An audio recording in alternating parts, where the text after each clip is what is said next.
mbalimbali ya teknolojia.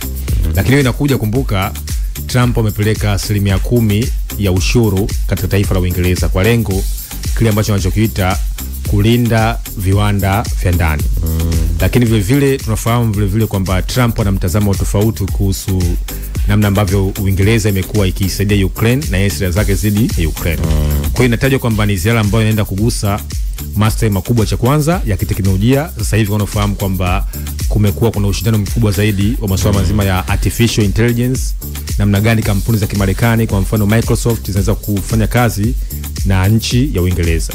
Kwa hiyo ni ziara ya kikazi ya kiserikali ambayo inamhusisha kiongozi mkubwa wa taifa la Marekani kwenda katika nchi ya Uingereza. Kwa hiyo Waingereza wenyewe wanatarajia namna gani sasa hii ziara itaenda kuleta manufaa, kwa sababu ziara ya kiserikali kuna diplomasia, tunaangalia vitu vya msingi viwili: namna gani taifa inaweza kunufaika kiuchumi, lakini vile namna gani taifa inaweza kunufaika kiusalama.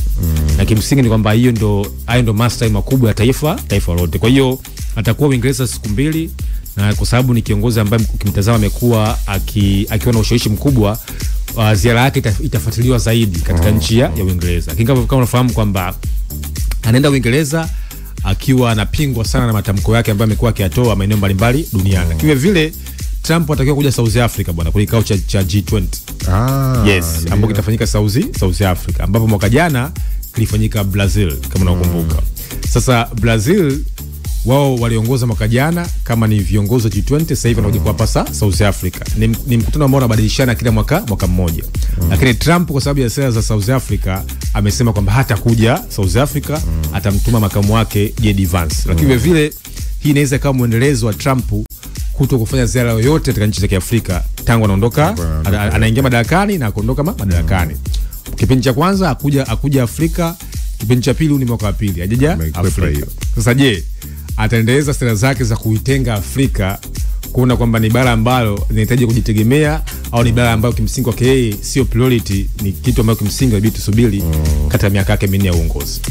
Haya bwana, muda wa wino mzito huu tupo tunatazama yale yaliyoandikwa maeneo mbalimbali mitandaoni, kwenye magazeti na maeneo mengi ambayo tupo hapa.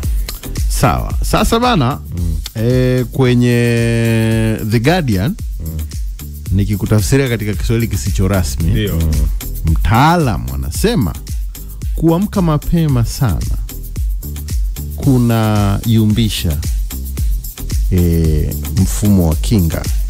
Akisema ya kwamba wafanyakazi kinga za mwili akisema ya kwamba nimeisha. Mmoja anaogopa hapa tayari kinga sina. Sasa akisema kwamba wafanyakazi wanaoishi katika viunga vya miji wanaoanza kufanya kazi zao saa 2 asubuhi, yani saa 2 watakiwa uripoti kazini, ama mapema zaidi ya saa 2. Mtaalamu mapema anaiona ni saa 2. Mtaalamu saa 2 anaona mapema. Yeye anachosema ni hiki. Wale wa saa 2 wale, yani kama unaenda kazini saa 2, kwa mujibu wake inabidi uamke saa 10 alfajiri. Kutoka na mbilingi za kwa mfano Dar es Salaam hapa mjini. Kwa ajili ya kuwahi kazini. Hizo saa 2 ni za maandalizi na hapo barabarani. Anasema kuingilia utaratibu wa usingizi wako kuna sababisha msigano katika kinga yako ya mwili. Sasa kama hawa mtaalamu wanaingia saa 2, mimi na Exaudi tunaingia hapa saa 9. Tuna hali gani? Nimependa ulaini kwamba kuamka mapema kunaingilia msigano wa kinga zako za mwili. Chukua line hapo. Sasa wakati hawa sisi tunaamka mapema au ni tunalala au ni tulai. Mtaalamu pia tumueleze vizuri kwamba kuna baadhi ya watu wengine atuamke mapema. Mimi nadhani kwamba tusika tulali. Mimi kama sisi tuna hatari zaidi. Kuna matatizo tofauti hapo. Unaweza kuamka mapema, kuna wengine la kutokulala. Sasa sijui anazungumzia. Sasa bwana, hapana, utaalamu kama mtaalamu kama anaiona saa 2 ni mapema. Anasema mapema saa 2 au mapema zaidi ya au mapema zaidi ya hapo. Yeye anasema saa 10. Anaona Kwa saa 2. Yaani anaamini mtu wa saa 2 anaamka saa 10. Sasa yeye muulize, mwambie kwamba kuna mtu anaanza kazi saa 11. Atakuwa wewe ofisini, mwambie sasa huyo atakuwa amke saa ngapi? Kwa sababu kama saa 2 ama saa 10 maana ni masaa karibia 4. Kwa maana yake ukirudisha nyuma saa 11 kurudisha nyuma 4. Kwa hiyo atakuwa mke saa 8. Maana yake ni saa 8. Sasa nililala. Mimi sijaamka mapema. Alafu jana umehangaika sikulala, baada ya kulala na UEFA. Kwa hiyo kwa kifupi ni kwamba inapunguza kinga ya mwili. Sasa kwa mujibu wa mtaalamu huyu anasema tufanyeje? Sasa solution yani. Anaitwa Dr. Mushengezi. Anatusaidia nini? Kabla ya hapo, usingizi kwa umri. Yani umri gani usingizi ulale saa ngapi? Kulingana na umri, watoto wachanga umri kuanzia miaka 0. Samani, kuanzia miezi 0 mpaka 3. Wanahitaji kulala saa 14 mpaka saa 17. Yani katika zile saa 24 wale hao wanapata walala. Wanapata wana shida. Hiyo ni kwa siku. Sasa umri kuanzia miezi 4 mpaka 11, mtoto wangu sasa hivi wa mwisho, mara wanapaswa kulala kwa saa 12 mpaka saa 15 kwa siku. Zinapungua kidogo, zinapungua masaa mawili. Sasa umri kuanzia mwaka 1 mpaka miaka 2, mtoto wangu Israeli wanahitaji kulala kwa saa 11 mpaka saa 14. Misali moja. Sasa ndo kindergarten, wakati sisi tunakuja kazi ni pia tunaona magari yanachukua balaa pia wanalo. Umri kuanzia miezi 4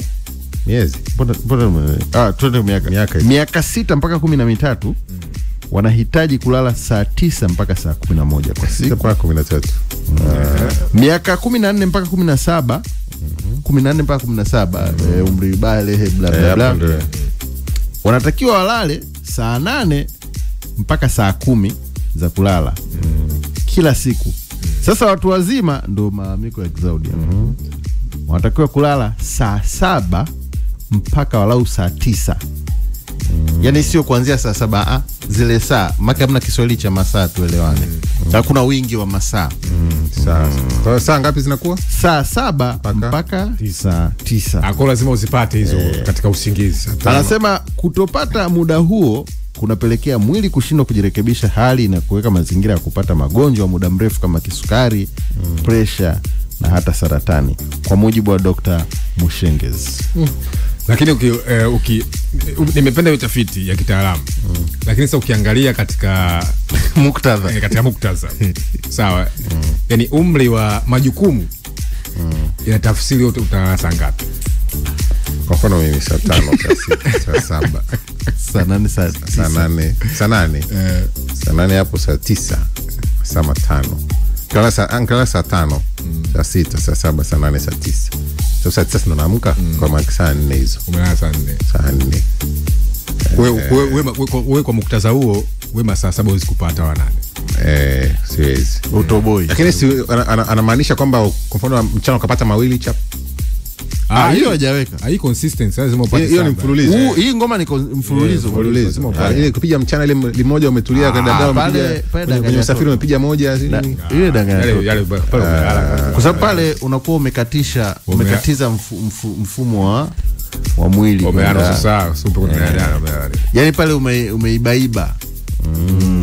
Katika mzigo yani ukipiga ni uwezi kupata. Sasa hapo inabidi wataalamu waje na utafiti watusaidie pia kutuambia pa Dar es Salaam nani analala.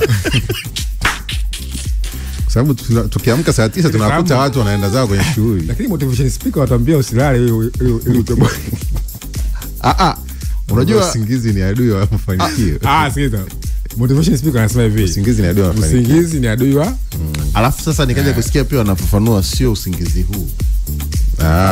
Unabari kuna mtu amelala mahali na anaingiza pesa nyingi tu. Kwa hiyo anamaanisha usingizi wa sasa tunazungumza usingizi kwa ajili ya afya. Sio kwa ajili wewe sasa wewe si ndio umetolea wewe hujao kutoka kwenye usingizi.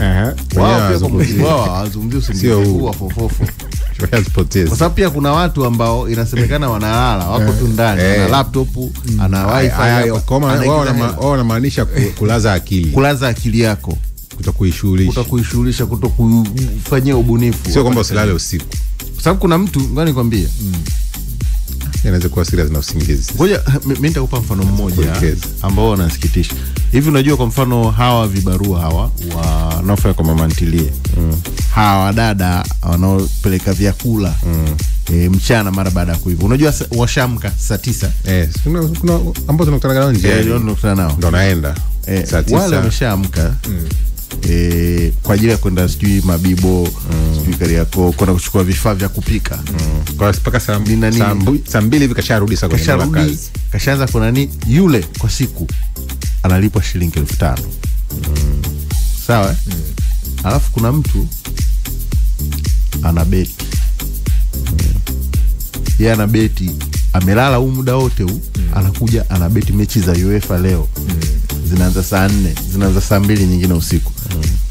Huyu mtu anayebeti anaamka zake saa 5, saa 6. Kwa pia hiyo sio ajira. Kwa hiyo unataka utafsiri kubeti ni kazi. Achana kubeti. Kuna mtu anaandika makala online. Kuna mtu anafanya udalali. Of course hizi ni kazi ndio serikali imeweka kodi huko. Serikali imeweka kodi. Serikali inaweka kodi katika kitu haramu kwenye kubeti. Serikali imeweka kodi. Dr. Bugulu Nchemba anatia kodi. Kishinda unakatwa. Kuna ile anaingia serikali. Kuweka kodi hatuwezi kutafsiri kama ni nini. Na ndio maana sasa hivi wanaamini kwamba kuna watu wanaingiza kipato kwa nia. Sera ya CCM, ngoja nikwambie brother. Sera ya CCM sasa hivi kwenye swala la ajira imebidi wajipambanue. Wamesema 50% ajira zisizo rasmi tuna create. Na 50% tuna create ajira sasa za kusema hapa niko ofisini nimewasha IC nimefanya nini. Na wamegundua kwenye ajira zisizo rasmi watu wanapiga hela huenda kuliko ajira rasmi. Ndio maana sasa hivi angalia watu kama mawinga wamefikiwa mpaka mwezi Disemba patakiwa wajisalimishe TRA. Mimi naweza kusema winga content creator. Ngoja kwanza. Wale huwezi kuwapangia muda kuamka. Ngoja kwanza. Ni yeye tu akiwa na content yake anaenda kushoot. Okay, shida yetu hapa tusitafute ajira ni nini? Ni sio ajira nini? Okay, twende kwa mtu kama content creator. Mtu kama mimi Facebook, pesa ninayolipwa ninaweza kulala kuliko, nimemtolea mfano huyu mtu hapo kwa sababu of course jana bwana nilikuwa na mtu mmoja ananiambia nimtafutie watu wa kuuza vyakula. Kigezo chake alikuwa ananiambia wawe wazuri. Ni kama tu wahudumu wa bar. Yaani eti awe mzuri au wahudumu wa petrol station. Nataka nini nistinge sasa kinachotokea. Huyu mtu kama atapata hiyo shilingi 5,000. Mimi content creator ambaye nalipwa $300, $400. Umeona sasa hapo? Yaani tofauti issue sio kuamka, yani kuamka sio kwenda kupata pesa sana. Issue ni akili yako imeamka. Issue ni ile akili mwe. Ngoja kwanza. Kuna kwingine bana kutuangazia. Sasa hii mjadala mzito sana. Itaacha nataka kusema hivi. Nataka kusema hivi. Sawa. Issue kwa mfano ya content creator. Sawa? Na issue si ya Facebook. Serikali inavyoona jicho lake kama kuna kodi. Maana ni kwamba kuna michakato ya kifinance ya kipesa ipo kule. Kwa hiyo serikali lazima iweke mkono wake. Hiyo la kwanza. Sawa, lakini hizi fursa kwa fursa content, sawa, zimekuja na fursa za watu kujipatia kipato. Sawa, kama vile ambavyo Sama ametulia mfano wa kubeti. Si ndio? Ile si michezo ambayo inafanyika ina attract watu wengi. Katika kuongeza vyanzo vya mapato vya serikali inaweka sheria yake. Si ndio? Lakini ukiheka hoja kwamba mtu ambaye kwa mfano anaamka saa ngapi? Anaamka saa kama alivyosema dada ambaye anaamka kwenda kufanya kazi kusambaza chakula na mtu ambaye anabeti. Sasa kama tutakuwa tunatenda haki. Sawa, haina shida. Twende kuingia kama tumalize. Nimekuelewa mchambuzi. Sasa bana, najua una bet ndio unataki. Nimekuelewa mchambuzi. Tukaelekea kwingine na ili tukio hata mimi limenikuta juzi nikafanya usafisho. Kuya nikasafisha nyumbani kwangu. Mabaki ya dawa majumbani. Bomu linasubiri kulipuka. Kweli. Juzi bwana mimi nimekaa home pale. Nikamwambia wife, hii dawa hiyo nilitumia, yani mpaka zile dawa za ujauzito za kuongeza damu nikazikuta. Za kitambo. Dawa za mama zile sijui za kuzuia sijui mtoto kwa na kichwa kikubwa. Kwangu ni kama pharmacy ndogo. Kuna eneo kabisa ni pharmacy. na bakia tu bado kidogo tunaweke kibao kwamba dawa zinapatikana hapo, kituo cha afya kwenye familia. Dawa nyingi kwa sababu mtoto akiumwa ikija akinywa kibakia iko pale pale. Mtu akiumwa kichwa akinunua akiweka anakunywa kidogo zinabaki. Zipo tu. Lakini zina time frame zile. Zina muda. Unajua kuna dawa nyingine ukizifungua tu hivi. Ukishatumia yani utupe. Kwa mfano dawa za macho. Ukishatumia yani haijalishi hata kama nini, hiyo ngoma inabidi ukaitupe. Sasa na wewe ulioka hapo nyumbani unaambiwa unaishi na bomu. Of course bwana, unasema madhara yake ni nini? Najaribu kuangalia hapa kwamba itakuja kwa nini.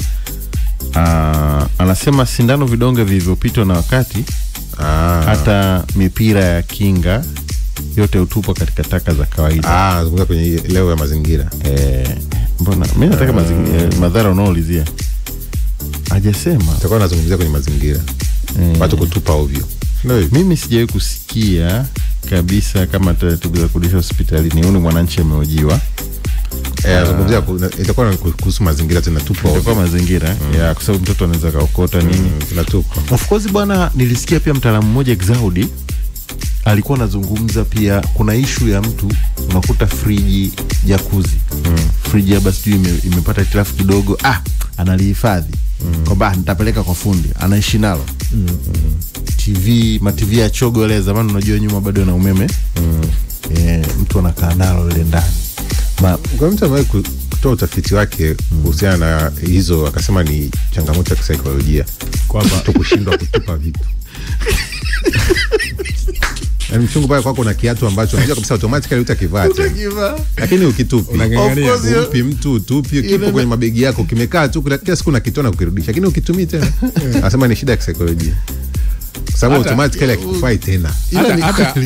Sasa kuna ukweli fulani hivi, lakini ishara kwa mfano za mambo ya matatizo ya afya akili na kisaikolojia. Mwingine anakuambia kwa mfano wewe chumbani kwako for instance, yani kumekaa ovyo ovyo. Hakuna mpangilio. Sawa, na unaingia, unatoka, unaenda unalala, unatoka, unaenda unarudi. Si ndio? Umeenda umecheza kwa chips, umekaa hapo umekula, umeondoka. Wewe una shida ya saikolojia. Yani haiwezekani wewe una sign za mtu kuna na shida ya afya ya akili ni nyingi sana. Unaweza wewe una mabegi 8. Mabegi 4 yote yana nguo ambazo hutakao uzitumie tena kwa sababu wewe ushakuwa mkubwa, afu zenyewe zimeshakuwa ndogo au zishapitwa na wakati.